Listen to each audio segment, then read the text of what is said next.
آج کی ویڈیو میں آپ کو 3 ایسے کام بتانے لگا ہوں جو آپ رمضان المبارک سے پہلے لازمی طور پر کر لیں، کیونکہ اس سے ہوگا کیا؟ اس سے ہوگا یہ کہ آپ کا جو رمضان کا مہینہ گزرے گا انشاءاللہ عز و جل ایسا کمال کا گزرے گا کہ اس طرح کا رمضان آپ نے اپنی زندگی میں اس سے پہلے کبھی نہیں دیکھا ہوگا۔ تو دوستو آپ نے کرنا کیا ہے؟ زیادہ کچھ نہیں کرنا، بس 3 کام ہیں، اس کو آپ نے کرنا ہے۔ لیکن ان کو آپ نے کرنا کب ہے؟ ان کو آپ نے شعبان المعظم کے مہینے کے اندر کرنا ہے۔ اب شعبان المعظم کا مہینہ کون سا ہے؟ یہ مہینہ دوستو، یہ جو ابھی اس وقت چل رہا ہے، اس کو شعبان المعظم کا مہینہ کہتے ہیں۔ اس مہینے کے اندر آپ نے یہ 3 کام کرنے ہیں۔ اب وہ 3 کام کرنے کا فائدہ کیا ہوگا؟ اس کا مطلب یہ ہوتا ہے دوستو کہ رمضان کا استقبال کرنا، یعنی رمضان میں جو آپ کام کرو گے اس کا پہلے سے پریکٹس کرنا۔ تو رمضان میں سب سے بڑا کام جو ہے وہ ہے روزہ رکھنا، یعنی وہ تو فرض روزہ ہوتا ہے لیکن اس کی پریکٹس میں ہم نفلی روزے رکھ سکتے ہیں، چونکہ رسول اللہ صلی اللہ علیہ وسلم شعبان المعظم کے مہینے میں کثرت کے ساتھ روزے رکھا کرتے تھے، حتیٰ کہ 15 شعبان کے بعد بھی آپ روزے رکھا کرتے تھے۔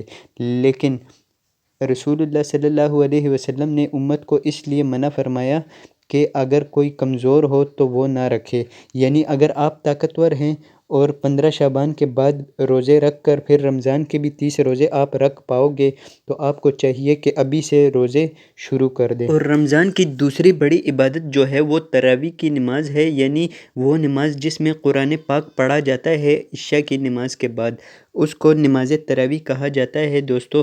تو نماز تراویح جو ہے دوستو، اس کی پریکٹس آپ کیسے کریں گے؟ اس کی پریکٹس آپ ایسے کر سکتے ہیں کہ ابھی یعنی شعبان کے مہینے میں آپ روزانہ رات کے ٹائم اٹھیں، یعنی 3-4 بجے کا ٹائم، اس ٹائم آپ تہجد کی نماز پڑھ لیا کریں۔ تو انشاءاللہ عز و جل پھر جب آپ تراویح کی نماز پڑھو گے رمضان المبارک میں تو آپ کے لیے کوئی مشکل نہیں ہوگی۔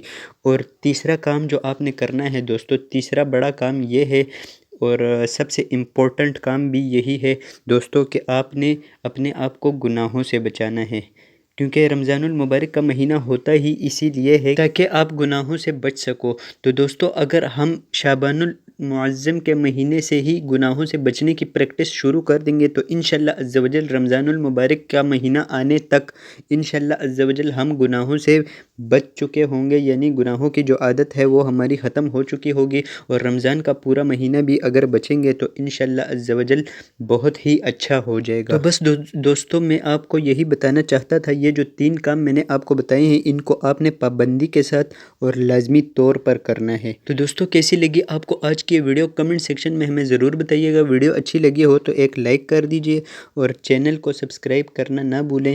مجھے دیجئے اجازت، اللہ حافظ۔